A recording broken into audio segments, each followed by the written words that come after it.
नमस्कार दोस्तों, स्वागत है आप सभी का मेरे YouTube channel OP knowledge point में। दोस्तों आज हम लोग पढ़ेंगे फिजिक्स, और फिजिक्स में हम लोग करेंगे रिवाइज। वन लेसन से हम शुरू कर रहे हैं रिवाइज, जिसमें ऑब्जेक्टिव क्वेश्चन का शानदार रिवाइज आप लोग को कराया जाएगा। और ये एक बार आप फुल रिवाइज कर लेना दोस्तों, तो एक भी क्वेश्चन ऑब्जेक्टिव आपसे नहीं छूटेगा, क्योंकि हम काफी शानदार तरीका से इसको तैयार किए हुए हैं। चलिए तो शुरू करते हैं। जैसे कि आप देखेंगे, आपके सामने पहला क्वेश्चन है कि आवेश का एसआई मात्रक क्या होता है। आवेश का एसआई मात्रक क्या होता है दोस्तों? आपको पता है कि एसआई यूनिट जो होता है वह कूलाम होता है। क्या होता है? कूलाम होता है। ये देख लिए, आवेश का एसआई यूनिट कूलाम होता है। अब चलिए दोस्तों, हम आवेश का करते हैं पोस्ट मॉडल, और उसमें निकलने वाले सारे पॉइंट को आपको बताते हैं। चलिए तो शुरू करते हैं। सबसे पहले आपको बता दें, आवेश उत्पन्न कैसे होता है? तो घर्षण के कारण। दूसरा बात आपसे पूछा जाए, आवेश कितने प्रकार के होते हैं? तो कहेंगे आवेश दो प्रकार के होते हैं। आपसे पूछा जाए, आवेश दो प्रकार के कौन कौन होते हैं? तो एक कहेंगे धन आवेश, और दूसरा कहेंगे ऋण आवेश। आपसे पूछा जाए, आवेश की खोज किसने की? तो आप कहेंगे बेंजामिन फ्रैंकलिन ने की। आपसे पूछा जाए, आवेश का सीजीएस में मात्रा क्या होता है? सीजीएस सिस्टम में आवेश का मात्रा क्या होता है? तो आप कहेंगे स्टेट कूलाम। क्या होता है? State coulomb. इसको हम लोग ESU लिखते हैं, ESU।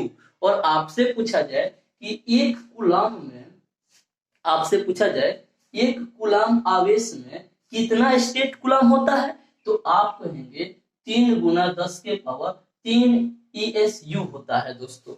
आपसे पूछा जाए, एक मिनट दोस्तों, 3 इंटू 3 के पावर 9 ESU होता है। अब आपसे पूछा जाए, ध्यान दीजिए दोस्तों, ये पूछा हुआ क्वेश्चन है बिहार बोर्ड के द्वारा, एक कूलाम में कितना स्टेट कूलाम होता है, यानी ESU होता है। तो आप कहेंगे 3 गुना 10 के पावर 9 ESU होता है। अब आप समझिए दोस्तों, ये ESU का मतलब क्या होता है? ESU का मतलब होता है इलेक्ट्रोस्टैटिक सिस्टम ऑफ यूनिट। आपसे पूछा जाए कि दो सजातीय आवेशों के बीच कौन सा बल लगता है? तो कहेंगे विकर्षण बल। आपसे पूछा जाए दो विजातीय आवेशों के बीच कौन सा बल लगता है? तो कहेंगे प्रतिकर्षण बल। आपसे पूछा जाए कि दो आवेशों के बीच लगने वाला आकर्षण और प्रतिकर्षण बल के परिमाण को निकालने का नियम किसने दिया? तो आप कहेंगे कूलाम ने दिया। आपसे कहा जाए कि दो आवेशों के बीच लगने वाले आकर्षण और प्रतिकर्षण बल को ज्ञात करने के लिए सूत्र क्या है?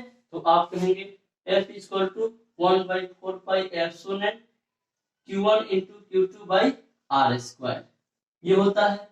आपसे पूछा जाए कि दो सजातीय आवेश को निर्वात में एक दूसरे से 1 मीटर की दूरी पर रख दिया जाए तो उसके बीच कितना बल लगेगा? तो आप कहेंगे 9 गुना 10 के पावर 9 न्यूटन बल लगेगा। आपसे पूछा जाए आवेश के दो गुण बताइए, तो आप कहेंगे आवेश योग्यात्मक होता है, आवेश का क्वांटमीकरण होता है। एक और गुण बता सकते हैं, आवेश संरक्षित होता है दोस्तों। चलिए और आवेश के बारे में बताते हैं। आपसे पूछा जाए कि आपसे पूछा जाए कि किसी वस्तु पर एक कूलाम आवेश उत्पन्न करने के लिए उससे निकाले गए इलेक्ट्रॉन की संख्या कितना होना चाहिए? तो आप बताएंगे 6.25 इंटू 10 के पावर 18 इलेक्ट्रॉन। और ये बिहार बोर्ड के द्वारा कई बार पूछा गया है दोस्तों कि एक कूलाम आवेश उत्पन्न करने के लिए उससे निकले गए इलेक्ट्रॉनों की संख्या कितना होना चाहिए? तो 6.25 इंटू 10 के पावर 18 यानी कि 18 होना चाहिए। अभी आपसे बताते हैं, आपसे पूछा जाए कि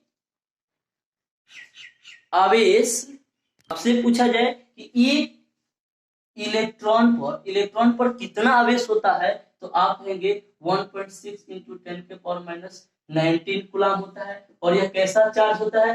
निगेटिव चार्ज होता है। आपसे पूछा जाए प्रोटॉन पर कितना चार्ज होता है? आप कहेंगे 1.6 इंटू 10 के पावर 19 कूलाम होता है, लेकिन कैसा होता है? पॉजिटिव चार्ज होता है। आपसे पूछा जाए न्यूट्रॉन पर कितना चार्ज होता है?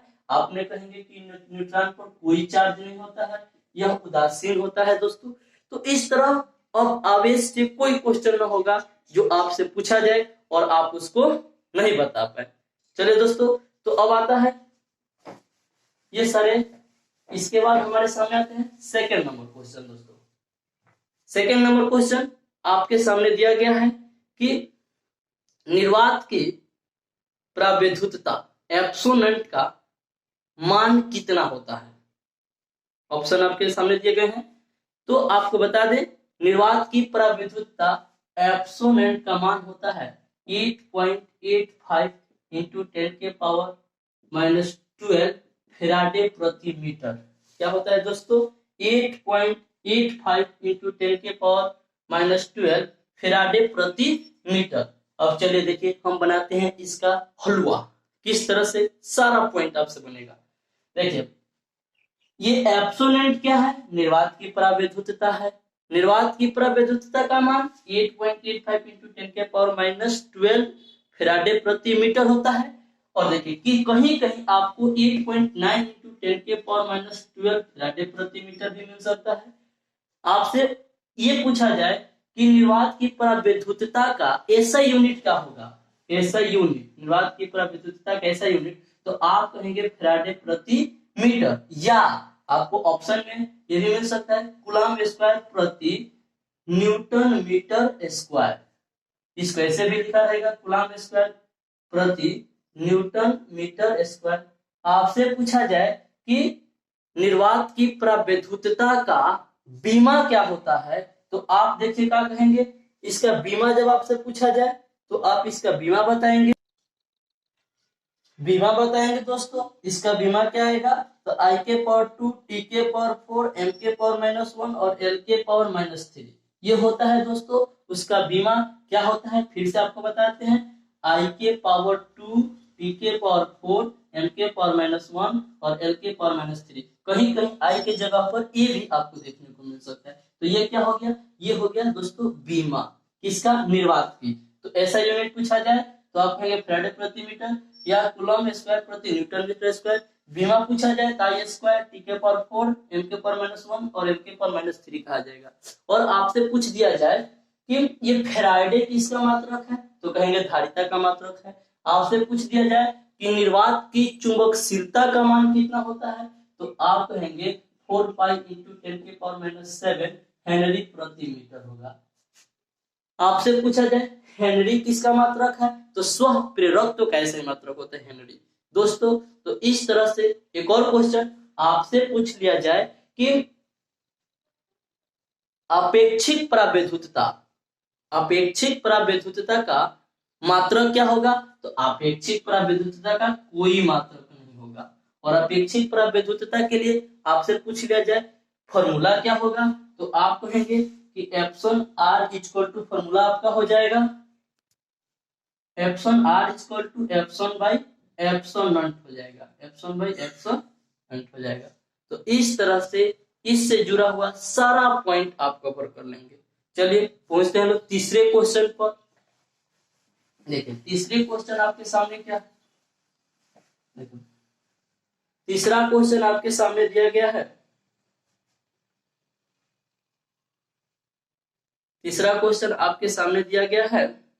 तीसरा क्वेश्चन आपको दिया गया है कि जब किसी वस्तु को आवेशित किया जाता है तो उसके द्रव्यमान पर क्या प्रभाव पड़ता है। दोस्तों तो जब किसी वस्तु को आवेशित किया जाता है तो उसका द्रव्यमान घट या बढ़ जाता है दोस्तों। और यह पूछा गया है, यह बिहार बोर्ड में पूछा हुआ क्वेश्चन है कि जब किसी वस्तु को हम आवेशित करेंगे तो उसके द्रव्यमान पर क्या प्रभाव पड़ता है, तो द्रव्यमान घट या बढ़ सकता है। दोस्तों जब इलेक्ट्रॉन निकल रहा होगा यानी कि वह वस्तु धन आवेशित हो रही होगी तो उसका द्रव्यमान घट जाएगा, और जब वह वस्तु ऋण आवेशित हो रही होगी यानी कि उस पर इलेक्ट्रॉन आकर रख रहा होगा तो वस्तु की द्रव्यमान बढ़ जाएगी। ये तो हम लोगों ने समझ लिया।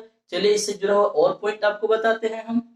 देखिए आपसे पूछ लिया जाए कि दो आवेशों के बीच लगने वाला बल और आवेश के परिमाण के बीच क्या रिलेशन होता है, तो कहेंगे कि दो आवेशों के बीच लगने वाला जो बल होता है वह आवेशों के परिमाण के गुणनफल के समानुपाती होते हैं, F अनुपाती Q1 × Q2। और आपसे पूछ लिया जाए कि दो आवेशों के बीच लगने वाला बल और उसके बीच के दूरी के बीच क्या संबंध होता है, तो कहेंगे कि दो आवेशों के बीच लगने वाला जो बल होता है बीच के दूरी के वर्ग के व्युत्क्रमानुपाती होता है, यानी एफ व्युत्क्रमानुपाती हो जाएगा आर स्क्वायर के। इससे अर्थ होता है कि अगर दूरी बढ़ाएंगे तो इनके बीच लगने वाला बल घटेगा और दूरी घटाएंगे तो इनके बीच लगने वाला बल बढ़ेगा।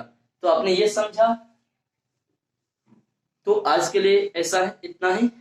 आपको ये वीडियो कैसा लगा कमेंट बॉक्स में जरूर बताएंगे। फिर इस तरह हम आपको अच्छे अच्छे वीडियो लाते रहेंगे दोस्तों।